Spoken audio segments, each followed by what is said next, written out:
मंजू देवी इतना तो जानती थी कि स्त्री के लिए किसी न किसी मर्द का संरक्षण जरूरी होता है, पर इस संरक्षण की इतनी बड़ी कीमत देनी पड़ेगी यह वे नहीं जानती थी।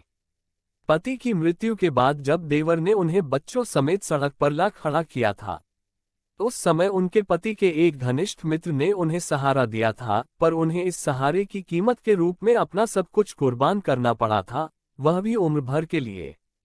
तब बच्चे छोटे थे इसलिए सब कुछ ठीक चलता रहा, पर अब उनकी बड़ी बेटी सुधा 18 वर्ष की हो चुकी है, सुरभि 15 वर्ष की और सिनकी 12 वर्ष की है। उन्हें उनकी सुरक्षा की चिंता है और विवाह की भी। सभी कॉलेज में पढ़ रही हैं और अब सब कुछ समझने लगी हैं। अंकल माँ के कमरे में क्यों पड़े रहते हैं, उन्हें इसका अनुमान है।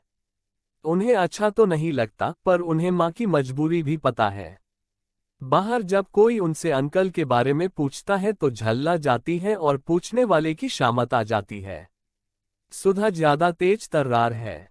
उसे अंकल बिल्कुल पसंद नहीं है, क्योंकि वे बकायदा माँ के कमरे में बैठकर शराब पीते हैं। सुरभि और सिनकी को अंकल से उतनी परेशानी नहीं है। वे उनके आने पर खुश होती है क्योंकि उनकी हर फरमाइश अंकल पूरी कर देते हैं। आज की पीढ़ी की जरूरतें पूरी होती रहें तो वह बड़ों की बड़ी से बड़ी गलती को भी नजरअंदाज कर देते हैं। नैतिक पतन यूं ही तो नहीं चरम पर है, पर सुधा अपनी बहनों से अलग है। उसमें स्वाभिमान की मात्रा कुछ ज्यादा है। अंकल के आने पर वह या तो अपने कमरे में बंद हो जाती है या फिर पास पड़ोस में जा बैठती है। अंकल में एक बात तो अच्छी है कि वे मंजू देवी की बेटियों को अपनी बेटियों की तरह ही मानते हैं, पर बाहर के कुछ लोगों को डर है कि कहीं किसी दिन नशे की खुमारी में वे लड़कियों को अपना शिकार न बना लें। इन्हीं कुछ लोगों में एक वकील साहब भी हैं। वकील साहब बड़े ही सुदर्शन और प्रतिभाशील हैं, उम्र 30-35 से कम नहीं, पर रख रखाव से 25 से अधिक के नहीं लगते। उनके मुकाबले उनकी पत्नी बहुत ही साधारण और उम्रदराज लगती हैं, पर पति पत्नी के बीच गजब का सामंजस्य है। 2 बच्चे हैं, लड़की 8 साल की व लड़का 5 साल का है। वकील साहब साहित्य में भी रुचि लेते हैं। बात बात पर शेर कहते हैं, लच्छेदार बातें करके किसी भी युवती को अपना मित्र बनाने में माहिर हैं। उनके इस शौक में उनकी पत्नी भी महत्वपूर्ण भूमिका निभाती हैं। पहले वे खुद किसी युवती की मित्र बनती हैं, फिर उसे वकील साहब की दोस्त बना देती हैं। किसी स्त्री का ऐसा भी चरित्र हो सकता है, यह सिया ने पहली बार जाना था। सुधा उसके साथ MA शून्य कर रही थी। बहुत ही समझदार लड़की थी। फिर भी वकील साहब की पत्नी होने के कारण लोग उन्हें वकीलाइन कहते थे कि प्रयास से वह वकील साहब की दोस्त बन गई थी। वकील साहब सुधा के घर की कमजोरियों से वाकिफ थे और उसे अपने ढंग से समझाते रहते थे। अब जब भी अंकल सुधा के घर आते, वह वकील साहब के घर चली आती और देर देर तक वहीं पड़ी रहती। वकील साहब के घर के दरवाजे उसके लिए हर वक्त खुले रहते। वकील साहब ही नहीं, उनकी पत्नी और बच्चे भी दिल खोलकर उसका स्वागत करते। इतना अपनत्व पाकर सुधा को उनका घर अपना लगने लगा और उसको अपना घर अच्छा ही नहीं लगता। सुधा को पता ही नहीं चला कि कब वह वकील साहब के प्रेम में पड़ गई। इस प्रेम में वकीलाइन के इस स्लोगन का बड़ा हाथ था कि उन्हें अपने पति का प्रेम शेयर करने में कोई परेशानी नहीं। वे वकील साहब के साथ सुधा को अकेला छोड़कर कहीं भी चली जाती। घर में रहती भी तो दोनों को एकांत में समय बिताने का पूरा मौका देती।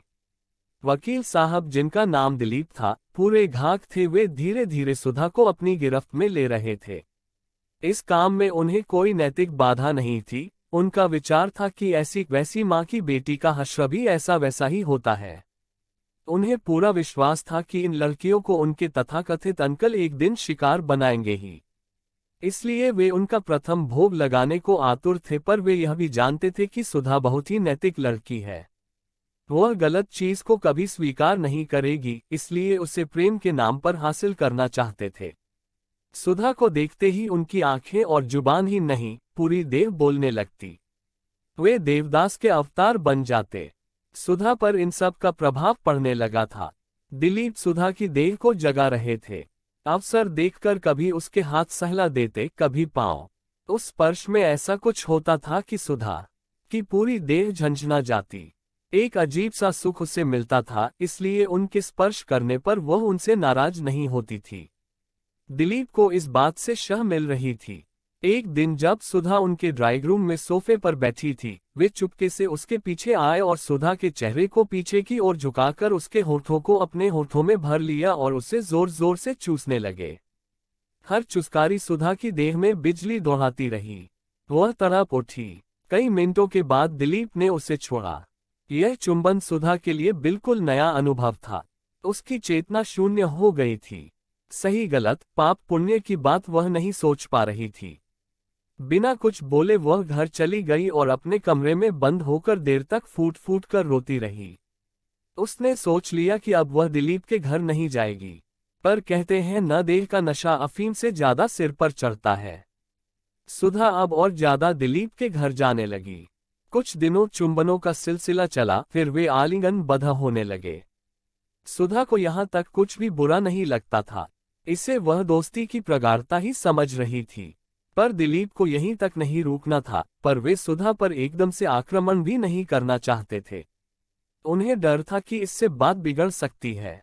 बात खुलने पर वे खतरे में पड़ जाएंगे, इसलिए वे सुधा को उसकी सहमति से हासिल करना चाहते थे, ताकि वह अपनी तरफ से शिकायत करने लायक न रहे। एक दिन दिलीप ने सुधा की तरफ दूसरा कदम बढ़ाया। उसको आलिंगन करते समय उसकी देह में खिले बिजली के फूलों पर आक्रमण कर दिया, उन्हें पूरी तरह अपने वश में कर लिया।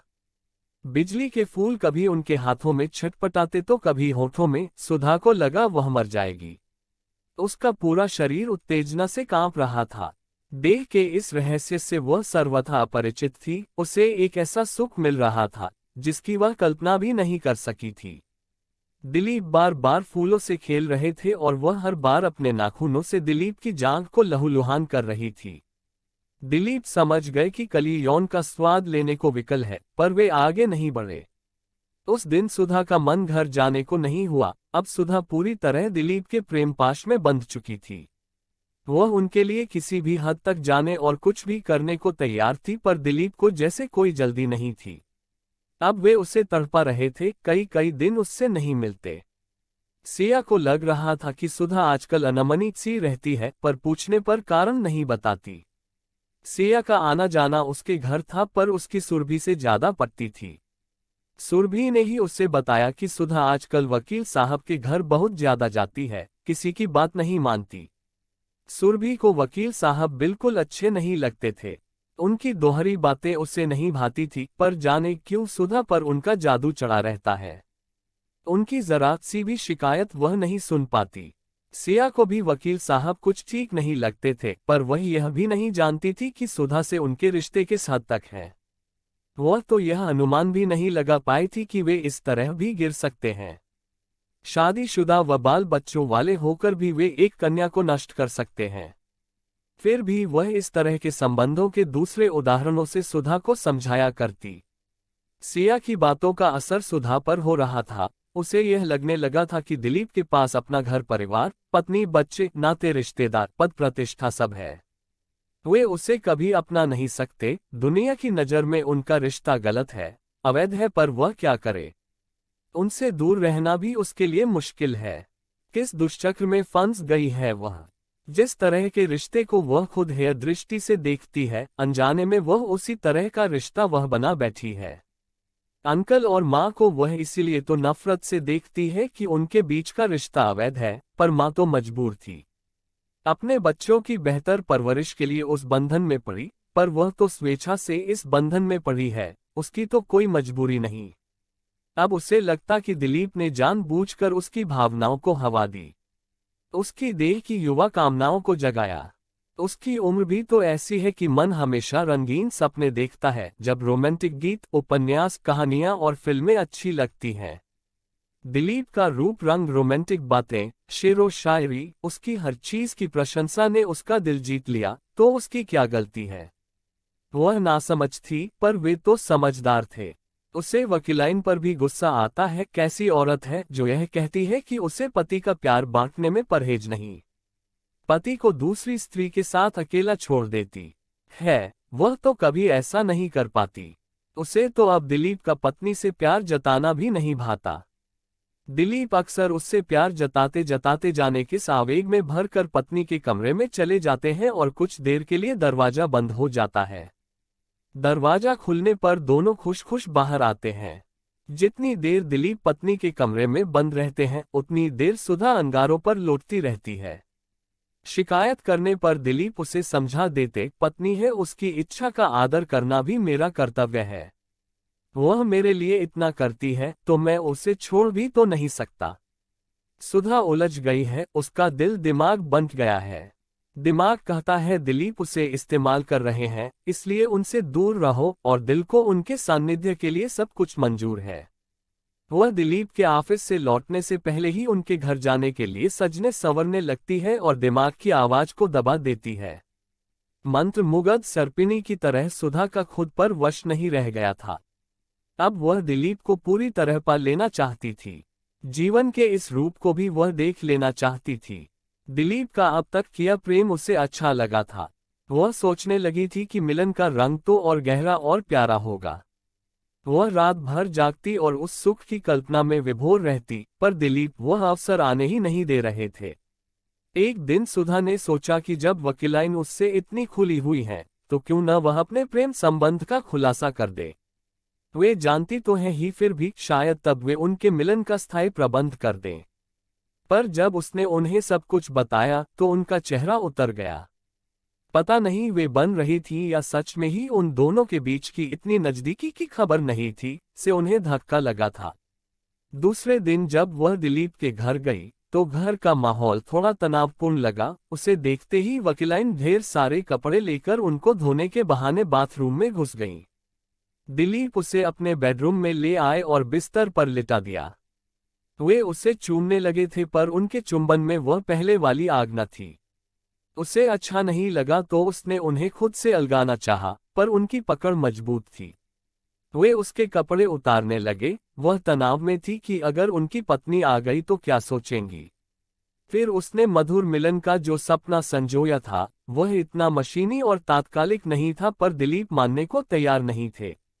वह इस डर से नहीं बोल पा रही थी कि उनकी पत्नी सुन लेगी, फिर भी खुद को बचाने की पूरी कोशिश कर रही थी। जब सफलता नहीं मिली तो उसने खुद को ढीला छोड़ दिया और आंखें बंद कर इस क्रिया का आनंद लेने की कोशिश करने लगी। पर ये क्या, उसे तो कोई आनंद अनुभूति ही नहीं हो रही है। दिलीप मात्र 2 मिनट उसकी देह पर चढ़े रहे, फिर उतर गए और उसे बाथरूम में जाकर खुद को अच्छी तरह साफ कर कपड़े पहन लेने का आदेश दिया। उसने सदमे की हालत में अपने कपड़े उठाए और बाथरूम में घुस गई। लौटी तो दिलीप ड्राइंग रूम में बैठे थे। वह उनके सामने जा बैठी।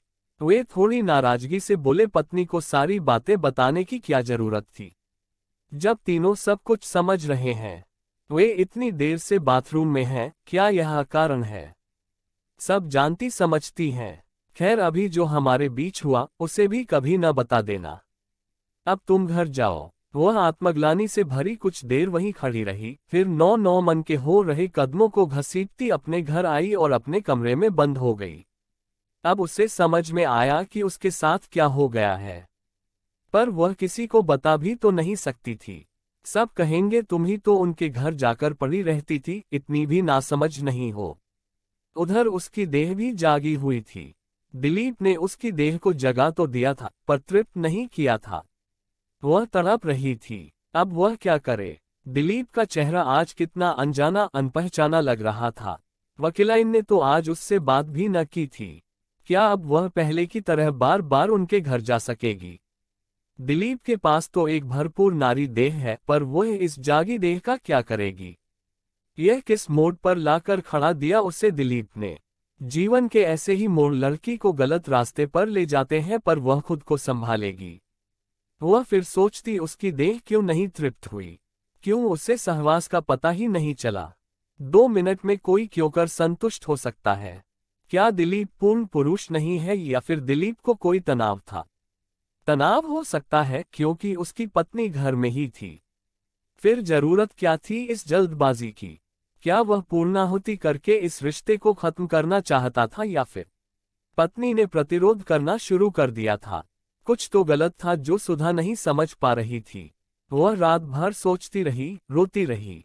कभी लगता उसके साथ रेप हुआ है, उसका धर्म भ्रष्ट कर दिया गया, उसका कौमार्य लूट लिया गया, उसका शोषण किया गया। कभी सोचती वह दिलीप से कैसे मिलेगी। अगर एक बार भी दिलीप उसकी कामनाओं को तृप्त कर दे तो वह खुद को संभाल लेगी। भावनाओं के द्वंद्व में रात भर जागने के कारण सुबह तक उसे नर्वस ब्रेकडाउन हो गया। उसकी हालत देखकर घर वाले परेशान हो गए। कारण वह बताती नहीं थी, सिर्फ उसके आंसू बहते रहते। भूख प्यास मर गई। सिया उसे देखने आई तो दंग रह गई। 18 वर्ष की हंसती खेलती लड़की को अचानक कौन सा रोग लग गया। यह तो वह जान गई कि उसके साथ कुछ बुरा हुआ है, पर क्या, यह पता लगाना मुश्किल था। उसने आंटी से कहा कि किसी मनोचिकित्सक को दिखा देते हैं। परीक्षाएं करीब हैं, इस मनस्थिति में वो परीक्षा कैसे देगी। सुरभि और सिया उसे लेकर एक डॉक्टर के पास गईं। डॉक्टर ने उन्हें बाहर रोक दिया और सुधा को लेकर अपने परीक्षण कक्ष में चले गए। सुधा बड़ी सी मेज पर लेटी हुई थी। उसकी आंखों से आंसू बहे जा रहे थे। वह कुछ भी नहीं बता रही थी। डॉक्टर आनंद समझ गए कि लड़की आत्मग्लानि और अपराध बोध से ग्रस्त है। उन्होंने उसे बड़ी मुश्किल से अपने विश्वास में लिया ताकि वह उन्हें अपना मन दिखा सके। सब कुछ जानकार डॉक्टर आनंद सकते में आ गए। एक मासूम लड़की को पहले मनोवैज्ञानिक तरीके से वशीभूत किया गया, फिर उससे इस तरह दुराचार किया गया था कि वह खुद को ही अपराधी मान रही थी। उन्होंने सुधा को समझाया कि दिलीप उससे प्रेम नहीं करते, उन्होंने उसकी स्थिति का लाभ उठाया है बस। खैर, अब जो हुआ सो हुआ, उससे भूलने की कोशिश करो और किसी भी हालत में दिलीप से न मिलो। मैं कुछ दवाएं देता हूं, उस दवा से तुम्हें नींद भी आएगी और तुम अच्छा भी महसूस करोगी। सुरभि और सिया को इतना तो पता चल ही गया था कि सुधा की इस हालत के लिए कहीं न कहीं दिलीप जिम्मेदार है। घर में जब तक सुधा खुद कुछ न बताए, वे इस विषय पर बात करके उसे और परेशान नहीं करना चाहती थीं।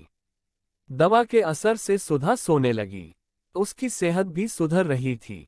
पर एक नई बात भी हुई कि वह दिलीप के बारे में और भी सकारात्मक सोचने लगी थी। उसे लगने लगा था कि उनके बीच जो हुआ वो गलत नहीं था। दिलीप ने उसे न केवल प्यार किया था बल्कि अपने घर के मंदिर में उससे शादी भी की थी। उसके बाद ही तो उसे छूने लगे थे। फिर वह गिल्टी क्यों महसूस कर रही है। वे उसे प्रारंभ से ही अपनी पत्नी के रूप में देखते रहे थे। सुधा को याद है जब शुरू शुरू में वह उनके घर जाती तो वे उसका बड़ा सम्मान करते थे। घर में कोई भी पूजा पाठ होता, वे एक तरफ पत्नी को तो दूसरी तरफ उसको बैठने को कहते। हालांकि वह नहीं बैठती थी कि लोग क्या कहेंगे। इस बात पर उन्होंने कह दिया, जब उन्हें लोगों की परवाह नहीं तो उसे क्यों होती है। वे उसे अपनी पत्नी मानते हैं। उनकी बात को वह हंसकर टाल गई थी, पर उनकी यह बात उसके मन को गुदगुदाती रहती थी। अक्सर वह सोचने लगी थी, काश दिलीप उसके पति होते। वह किसी छुट्टी का दिन था, आकाश में बादल छाए हुए थे, लगता था कि मूसलाधार बारिश होगी। फिर भी सुधा दिलीप के घर जाने को तैयार होने लगी थी। माँ ने मना किया तो नहीं मानी। रास्ते में ही बूंदाबांदी शुरू हो गई। दिलीप के दरवाजे पर पहुंचते पहुंचते वह सराबोर हो गई। दरवाजा दिलीप ने ही खोला। वह अंदर आई तो घर में सन्नाटा लगा। दिलीप ने बताया कि कल शाम को ही पत्नी बच्चों के साथ मैके गई है। सुधा ने सोचा कि उसका आना तो सुनिश्चित था, फिर उन्होंने उसे आने से मना क्यों नहीं कर दिया। क्या वे स्वयं उससे एकांत में मिलना चाहते थे। उसे सोचते देखकर दिलीप ने उसे बाहों में भर लिया और चूमने की कोशिश की तो वह किनारे खड़ी हो गई। उसने कहा, यह पाप है। उसके अंदर इतनी गहरी नैतिकता होगी, इसका अनुमान दिलीप नहीं लगा पाए थे। पर हार मानना उन्होंने भी नहीं सीखा था। भावुक स्वर में बोले, अपनी पत्नी के साथ यह पाप नहीं है। मैं आपकी पत्नी नहीं हूं, पर मैं तो मानता हूं। मान लेने से कोई किसी की पत्नी नहीं हो जाती। तो इधर आओ। उन्होंने उसे बांह से पकड़ा और घर के उस कोने में ले गए जहां छोटा सा एक मंदिर बना था। मंदिर में मां दुर्गा की प्रतिमा थी। उन्होंने मां के सामने थाल में रखे सिंदूर को उठाया और उसकी मांग भर दी। वह अवाक खड़ी रही तो बोले, मैं ईश्वर को साक्षी मानकर तुम्हें अपनी पत्नी स्वीकार करता हूं। सुधा संज्ञा शून्य थी, उसने अपनी तरफ से कोई कसम नहीं ली। उस दिन के बाद से ही दिलीप उसे साधिकार छूने लगे थे और उसे भी उनका स्पर्श बुरा नहीं लगता था। सुधा की भावनाएं डॉक्टर के नसीहत पर भारी पड़ी और एक सप्ताह भी न बीता कि सुधा फिर से दिलीप के दहलीज पर आ खड़ी हुई। पहले दरवाजा खुलने में देरी हुई, फिर वकीलाइन के चेहरे पर नागावरी के भाव उभरे। इन सब पर ध्यान न देकर वह ड्राइंग रूम में आकर बैठ गई। ड्राइंग रूम उसे कुछ बदला बदला लगा। उसने गौर किया कि दिलीप के जन्मदिन पर उसके द्वारा भेज दी गई फूलों की झाड़ गायब है। साथ ही वे चींजें भी नहीं है जो दिलीप और उसकी सहमति से खरीदी गई थी और कुछ दिन पहले तक जिनका घर में खास स्थान निर्धारित था। बच्चे भी पहले की तरह उसके पास नहीं आए। उसके आने की खबर पाकर दिलीप बाथरूम से तौलिया लपेटे ही निकल आए। सुधा ने देखा तौलिए में लिपटा दिलीप का शरीर कितना क्षीण और छोटा है। पुरुषोचित सुडौलता का नामो निशान नहीं। वह सोचने लगी, क्या इसी पुरुष के पीछे वह पागल है? कैसे आना हुआ? दिलीप ने घबराए स्वर में पूछा। तो अब उसको अपने आने का कारण बतलाना होगा, उसने सोचा। दरअसल हम लोगों को कहीं जाना है, फिर आना तो बातें होंगी। स्पष्ट संकेत था कि सुधा यहां से जाए। वह उठकर चल दी। अपने घर पहुंचते ही उसे बुखार हो आया। फिर वही डिप्रेशन, वही द्वंद्व, एक दूसरे को काटते विचार। कभी खुद को ठगा महसूस करती, कभी लगता कि वह दिलीप को गलत समझ रही है। वह समझ नहीं पा रही थी कि दिलीप से उसे प्रेम है या नफरत। कभी लगता उसे शारीरिक सुख ही मिल गया होता तो शायद वह दिलीप के बदले रूप को भूल जाती, पर उसे अपना सब कुछ खोने बाद भी कुछ न पा सकने की कसक साल रही है। वह दिलीप को यूं ही नहीं छोड़ सकती है। कभी वह खुद पर नाराज होती, क्यों वह पागलों की तरह दिलीप के घर दौड़ लगाती थी। क्यों नहीं समझी कि बाल बच्चेदार आदमी किसी लड़की से प्यार नहीं कर सकता। क्या उसे भी देह की भूख थी? शायद हाँ, तभी तो दिलीप के 2 मिनट के मशीनी संसर्ग ने उसे तड़पा कर रख दिया है। वह तृप्ति के लिए बेचैन है। दिलीप क्यों नहीं समझते यह बात?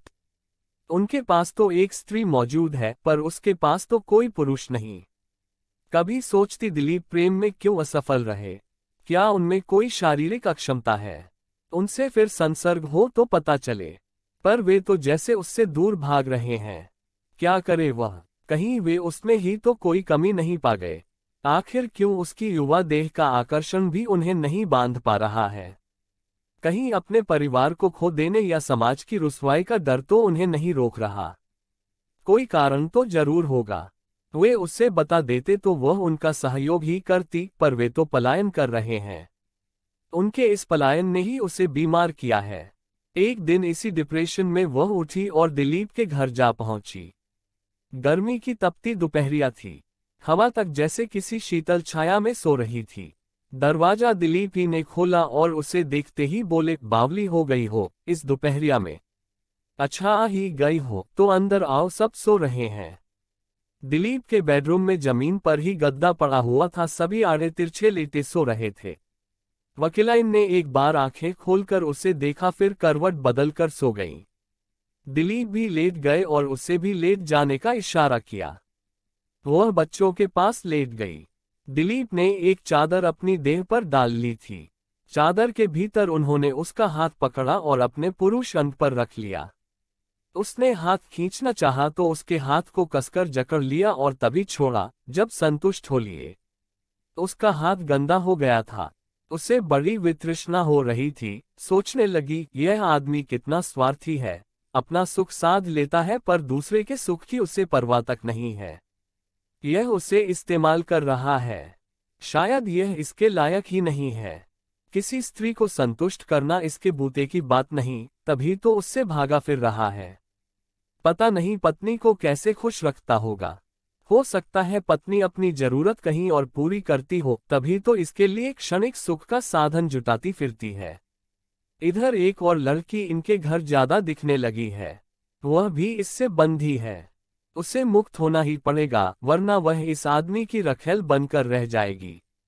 रखेल भी कैसी, जिसे न यह संरक्षण देगा न दे सुख, और कुछ तो दूर की बात है वह खुद पर नियंत्रण रखेगी। दुर्घटना समझकर सब कुछ भूल जाएगी। किसी गलती को जीवन भर दोहराना समझदारी तो नहीं। वह घर लौटी और फिर कभी दिलीप के घर नहीं गई। वह अपने डिप्रेशन से लड़ रही थी, इसलिए चिड़चिड़ी हो गई थी।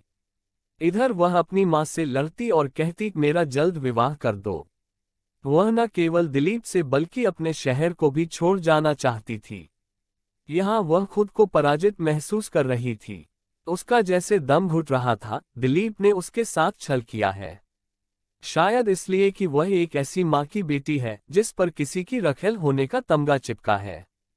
पर अंकल ने कितना कुछ माँ और उनके बच्चों के लिए किया है। अब उसके लिए लड़का भी ढूंढ रहे हैं। उनके कारण ही तो उसका परिवार बना हुआ है, वरना जाने क्या हो जाता। दिलीप उनका एक अंश भी नहीं कर सकता। यह संयोग ही था कि विधायक अंकल के प्रयास से दिल्ली में एक अधिकारी लड़का मिल गया। धूमधाम से शादी हुई। दिलीप भी उसके विवाह में आमंत्रित थे। उसकी विदाई में सबसे ज्यादा दिलीप ही रोते दिखे। उन्हें रोते देख एक पल के लिए सुधा के मन में विचार आया कि कहीं सच ही उन्हें उससे लगाव तो नहीं था, पर दूसरे ही क्षण उसने इस विचार को अपने दिमाग से झटक दिया। सुधा डरी हुई थी, दिलीप के साथ उसका संसर्ग कष्टकारी साबित हुआ था। वह सोच रही थी कि कहीं पति भी दिलीप जैसा न निकले, पर पति समझदार था। उसने उसे सुख से सराबोर कर दिया। पति से भरपूर प्यार पाते ही सुधा ने दिलीप को क्षमा कर दिया। उसका आत्मविश्वास लौट आया। वह किसी फूल की मानिंद खिल उठी। 1 वर्ष बाद जब वह ससुराल से लौटी तो दिलीप उससे मिलने आए और एकांत पाकर उससे पहले की तरह प्रेम जताना चाहा, तो वह बेरुखी से बोली अब मेरी शादी हो चुकी है। वे भावुक स्वर में बोले यही तुम्हारा प्रेम था, तुम तो कहती थी कि आजीवन साथ निभाऊंगी। वह हंसी और उठकर वहां से चली गई। दिलीप आहत दृष्टि से उसे देखते रह गए। सुधा सोच रही थी यह आदमी कितना शातिर है, अब भी उसे इस्तेमाल करना चाहता है। कहीं यह उसकी छोटी बहनों को न शिकार बना ले। घर में उसका आना जाना तो है ही। माँ उस पर विश्वास भी बहुत करती है। नहीं, वह ऐसा नहीं होने देगी। उसने अब तक अपनी बहनों को नहीं बताया था कि उसके डिप्रेशन की वजह दिलीप थे, अब वह उन्हें सब कुछ बता देगी। रात को जब सभी बहनें साथ लेटीं तो सुधा ने सारी कहानी बतानी शुरू की। उसे यह जानकर आश्चर्य हुआ कि बहनें सारी बात जानती थीं। सुरभि ने भी दिलीप से संबंधित एक घटना उसे बताई। सुधा की विदाई के तत्काल बाद ही वे उसके कमरे में आकर उससे प्रेम जताने लगे थे और उसका हाथ पकड़ लिया था। वे आवेश में कांप रहे थे। उन्हें पता नहीं था कि वह उनकी असलियत जानती है। उसने उन्हें डपट कर कहा मेरा हाथ छोड़िए वरना चिल्लाऊंगी। आप मुझे सुधा की तरह भोली मत समझिएगा। दिलीप कांपने लगे और तुरंत वहां से चले गए। सुधा को खुशी हुई कि उसकी बहनें उससे ज्यादा समझदार हैं और वे किसी दुष्चक्र में नहीं पड़ेगी। सही मायने में उन्होंने माँ के जीवन से सच्चा सबक लिया है। दोस्तों, कहानी सुनाने के बाद मैं आपको सब्सक्राइब और लाइक करने को नहीं कहूँगा। हाँ, कहानी सुनने के बाद आपको कुछ अच्छी जानकारी मिल जाए या मन थोड़ा बहल जाएगा तो आप खुद ही सब्सक्राइब और लाइक करेंगे। खैर, कहानी राज की तरफ से कहानी को पूरी पढ़ने के लिए आपको बहुत बहुत धन्यवाद।